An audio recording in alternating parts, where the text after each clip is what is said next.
Do not needlessly fight the powerful, especially if you cannot win anyway. Do not needlessly fight power. Sabi nila, don't needlessly fight the force. Ecclesiastes 10:20, do not revile the king even in your thoughts, or curse the rich in your bedroom. Because a bird of the air may carry your words, and a bird on the wing may report what you say. Sabi, huwag mong pagsalitaan ng masama ang hari o mga mayayaman. Ibig sabihin, yung may mga kapangyarihan sa iyong buhay, sapagkat baka daw lumipad ang balita at makarating, kawawa ka. You will expend so much energy and you will face so much trouble if you fought the wind or the current. Wala kang panalo sa malakas na hangin. Kaya ang ginagawa pati ng mga barko pag may bagyo ay sumisilong sa mga pier. Ang mga eroplano hindi lumilipad dahil bakit ka mananalo sa isang kapangyarihang mas malakas kesa sa iyo. Marami pong mga tao nakakalungkot ang gulo-gulo ng buhay dahil sila ang may likha. Lagi silang bumabangga sa hindi nila dapat banggain. Siguro dahil sa yabang. Yung iba sinasabi, prinsipyo. Pero prinsipyo man dapat may timing yan. Hindi ka pwedeng sugod ng sugod. Hindi pwede na kahit pader ay binabangga mo. Dahil kahit mo yung mabangasan yung pader, sigurado ikaw ay makakaroon din ng pasa. Acts 27:14-15, before very long, a wind of hurricane force, called the Northeaster, swept down from the island. The ship was caught by the storm and could not head into the wind, so we gave way to it and were driven along. Yan ang sinasabi ng mga misyonero naglalakbay. Kahit misyonero ng Diyos, kahit Diyos ang nagpapadala sa kanila sa misyon, sila may naaanod at nadadali ng malakas na hangin. Kaya marunong din sila dapat sumilong at ipagpaliban, maging ang misyon kung may bagyo. Hindi mo pinagbababangga ang hindi mo dapat banggain. Jonah 1:12-13, nung napakalakas ng bagyo at halos ay lumubog ang barkong sinasakyan nila dahil siya ay lumalayo sa inuutos ng Diyos, sabi niya, pick me up and throw me into the sea. He replied, and it will become calm. I know that it is my fault that this great storm has come upon you. Instead, the men did their best to row back to the land, but they could not, for the sea grew even wilder than before. Lumalaban sila sa makapangyarihan, kahit anong pagsagwan ang gawin nila, hindi nila madala sa pangpang ang kanilang sasakyang dagat, sapagkat lumalaban sa force. Able captains and able sailors use, not fight, the wind. Acts 27:13, when a gentle south wind began to blow, they thought that they had obtained what they wanted, so they weighed anchor and sailed along the shore to Crete. Ito na naman, mga lingkod ng Panginoon, pero pati ang batas ng kalikasan ay sinusunod at iginagalang, at nung tama na ang panahon, noon lang sila uli-muling naglakbay. Make peace with power. Make peace with the powerful. Make peace with those who have power over you.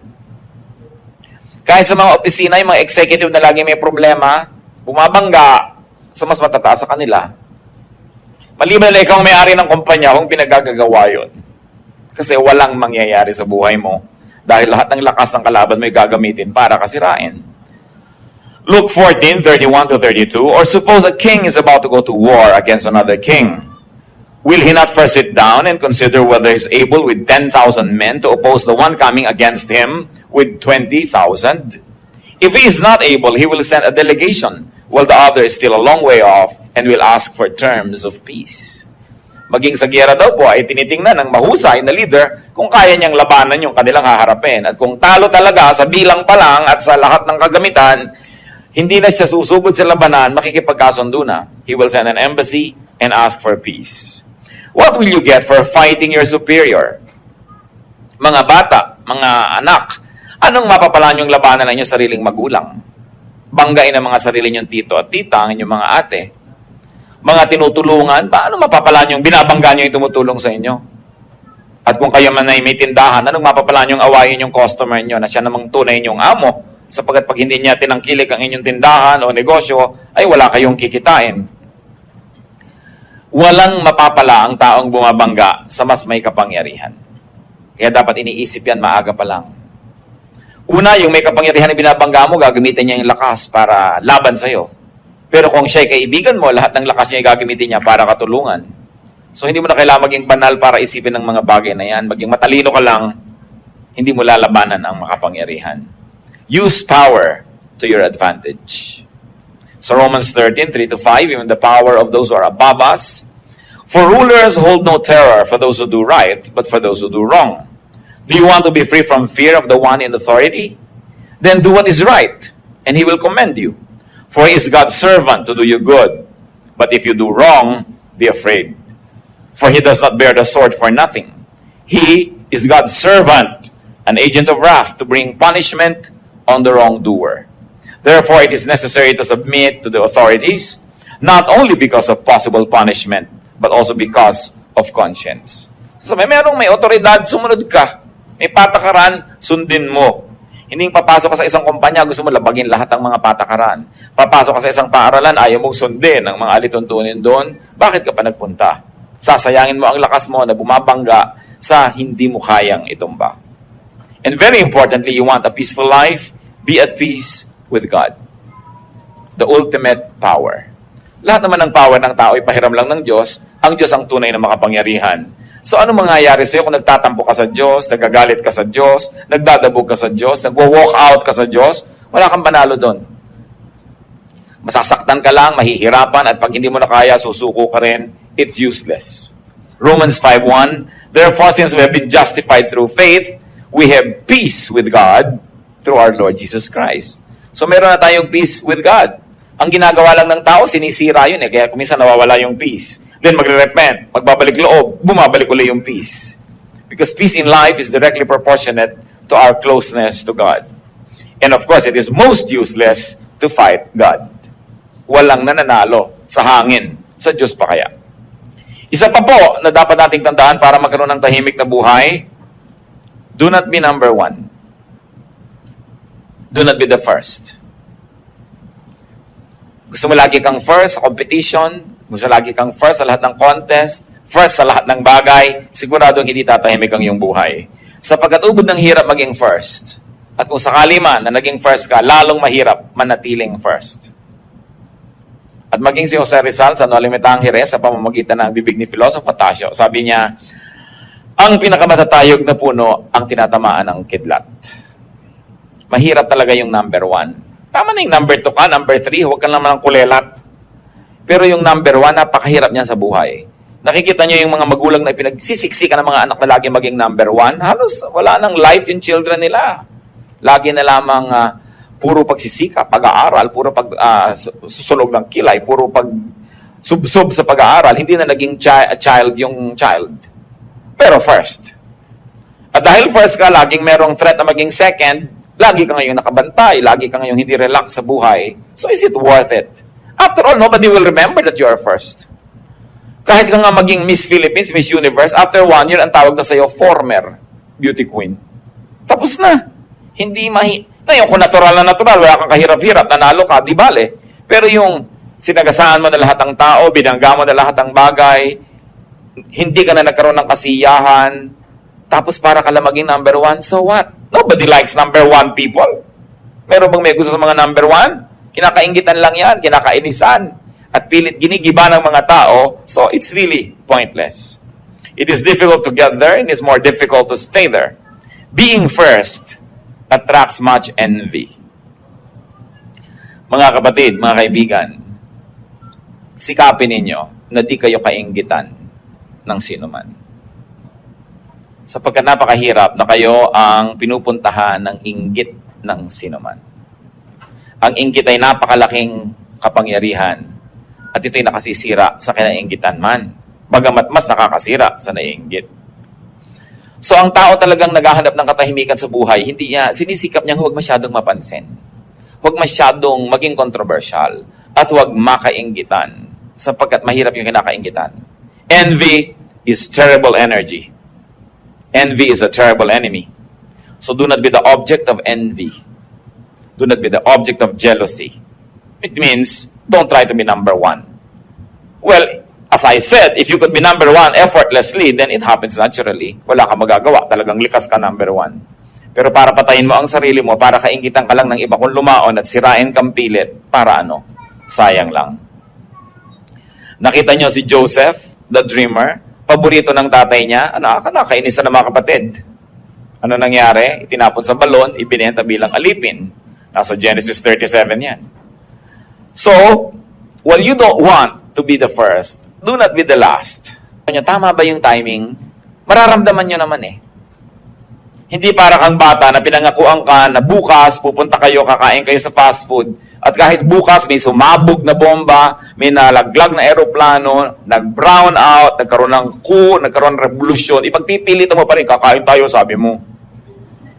Naiba na yung time, hindi bagay yung time. No? So dapat mahalaga ang tayo nakikinig sa oras. May oras ang ginagawa ng tao. May oras kung kailan ka magsisikap, may oras na nagpapahinga ka, merong oras na nagbibigay ka na lang, di ka na lang kumikibo, may oras naman na iginigiit mo rin yung gusto mo.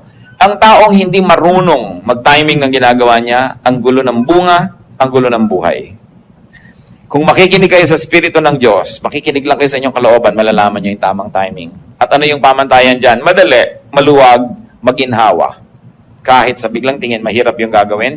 Pag tama ang timing, nagiging madali. Tahimik na buhay, mga kapatid, be debt-free. Hindi ko lang alam kung posible pa sa napakaraming tao ngayon itong ganitong bagay, pero ang payapang buhay kung wala kang utang. Mahirap yung may utang eh. Lalo may interes ang utang mo. Tuwing tumitiktak ang orasan, lumalaki ang iyong utang. Matutulog ka ngayong gabi, 10,000 yung utang mo. Pagising mo bukas, 10,500 na yon. Paano ka hihimbing?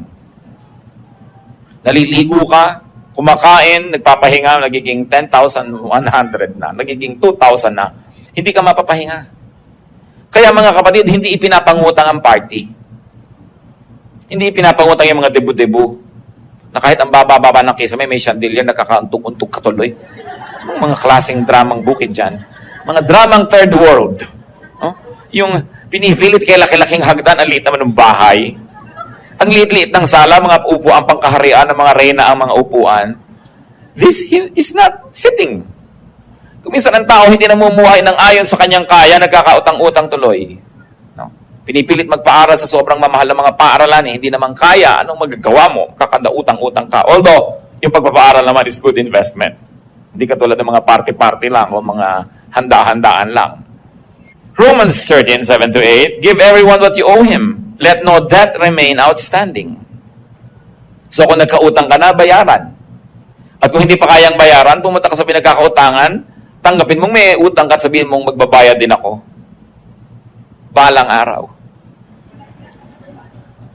So, mahirap yung may utang ka, tapos andyan yung pinagkakautangan mo, tapos nagpapanggap kang nalimutan mo yung utang mo, hindi ka mapakali at siya din hirap na hirap. Hindi ka magkakaroon ng katahimikan. Kaya, una, iwasan magkautang at kung meron na sikapang babayaran yan. Kung hindi pa po kayang bayaran, lagi lamang i-acknowledge. Kasi kung minsan naman, yung pinagkakautangan natin, yun lang ang gusto madinig na hindi mo tatakbuhan, na hindi mo nalilimutan. Kasi kung minsan pinaparusahan natin yung tumulong sa atin eh. Pinautang ka nung nangangailangan ka at nung oras na magbayad, siya ngayon itong nakikiramdam, nalimutan kaya. This is not how you deal with people who help you. No? Hindi ka magkakaroon ng kapayapaan. At mga kapatid, isa pa ito, very biblical, don't be a guarantor. Yung mangungutang siya, ikaw magagaranti. Pag tumakbo siya, ikaw nga habulin. Paano ka matatahimik nun? Sasabihin nyo, kasi masisira ang pagkakaibigan namin pag hindi ako nag-guarantee. Pagka tumakbo na rin yan, at hindi niya binayaran, masisira na rin yung pagkakaibigan nyo. May bayarin ka pa. Di sirain mo na maaga. Wala ka pang utang. Dahil ang dami na magkaibigan nagkasira dahil dyan. 99% magkakasira kayo. Ngayon, kung ayaw nyo kong pakinggan, siguro naman makikinig kayo sa salita ng Diyos.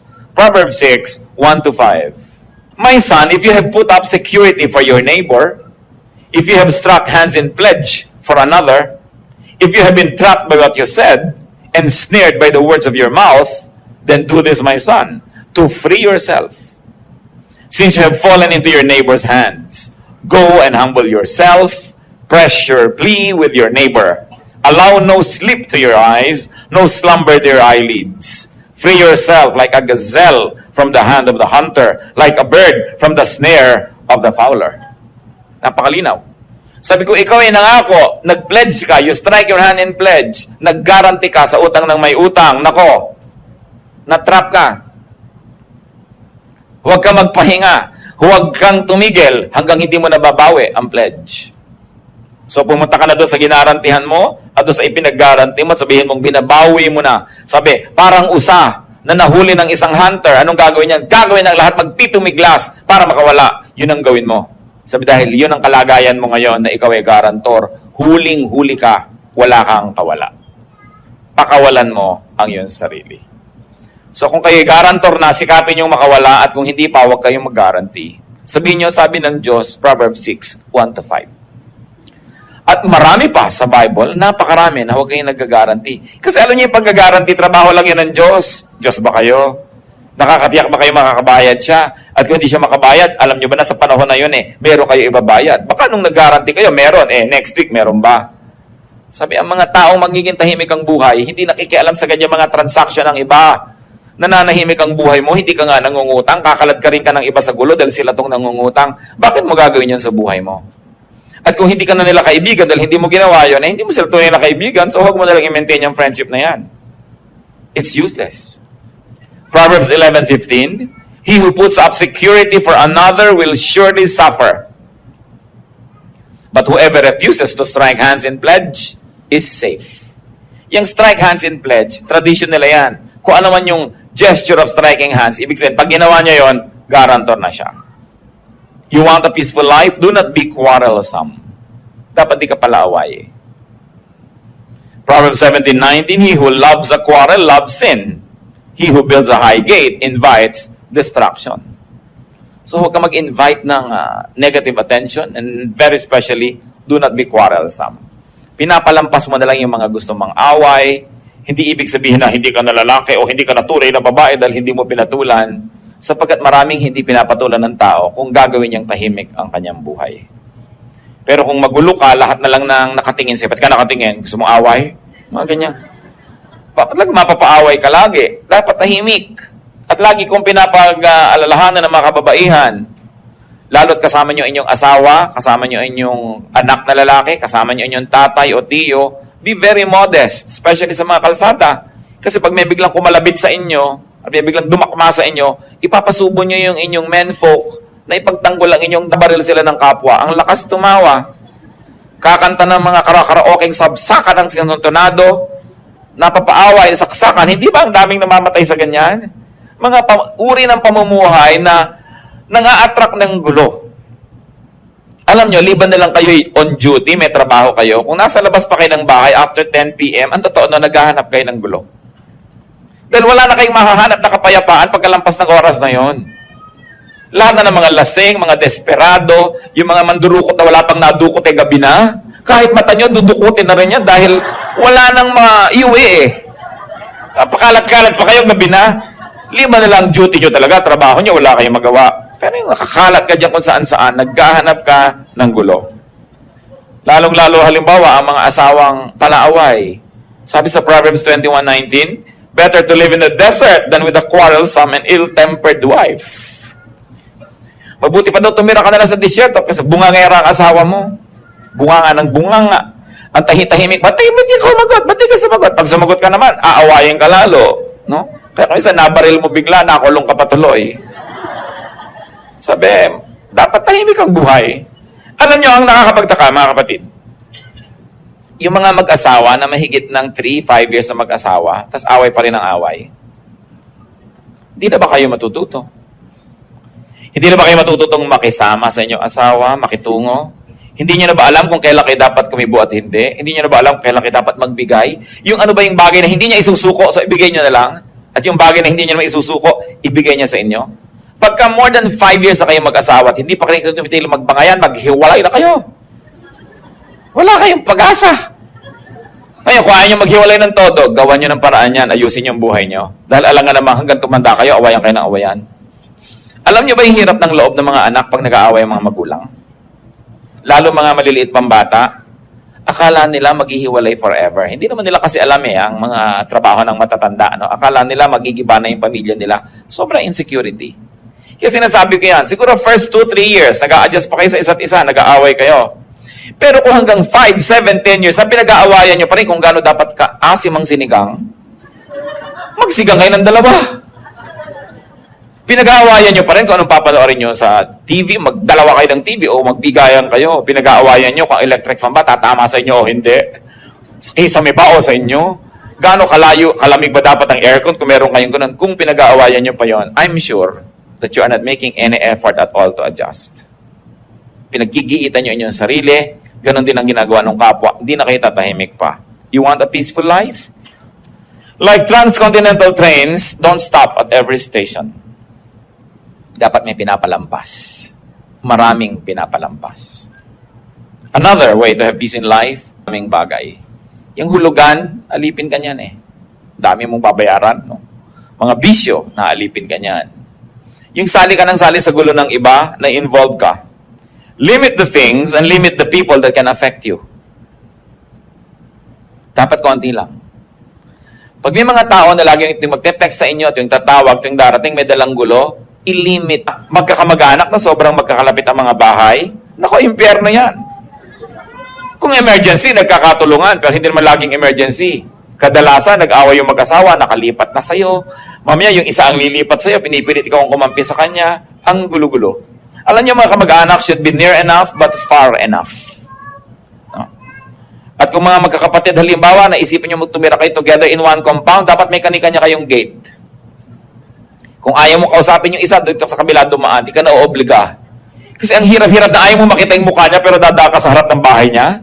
No? Naninigas ang leeg mo sa pagtingin sa halaman, para hindi mo siya mapansin. Kung ganito ang kalagayan nyo, at kakayanin nyo rin lang, set yourselves free. Why? Kahit may eternal life, in this world, you have only one life to live. Sayang ang buhay mo kung naubos sa konsumisyon. Kung naubos sa inis. Kung naubos sa pagtitimpi. Hindi ganon ang disenyo ng Diyos para sa ating buhay. So, do not indulge in gossip. Kung merong pinakamabilis na daan para malagay sa gulo, sumali ka sa mga chismisan. Pag nagbarilan, isang bala para sa'yo. Pagka nagkademandahan, nakasangkot ka.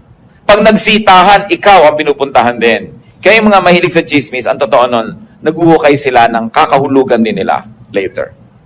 Proverbs 20:19, a gossip betrays a confidence. So avoid a man who talks too much. You want peace? Fly high. Ano yung ginagawa ng mga eroplano pag may bagyo? I-announce ng captain, we are experiencing turbulence. We're going to fly, let's say, 5,000 feet higher. We will fly above the storm. Yung storm kasi dito lang malapit sa earth magulo. Pagkalampas nun, tahimik ka na sa ibabaw nun eh. Kaya kung kayo ay sanay na maglakbay, nakikita nyo, tahimik na tahimik ang eroplano. Pero pag maglalanding na, nakakahilo, natatagtag ang eroplano.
Plano kasi bumababa na eh, mababa na kasi. So dapat mataas. Alam niyo naman siguro ang kahulugan ng talinghaga na yon. Tulad ng Panginoong Jesus, Mark 14:60-61. Then the high priest stood up before them and asked Jesus, "Are you not going to answer? What is this testimony that these men are bringing against you?" But Jesus remained silent.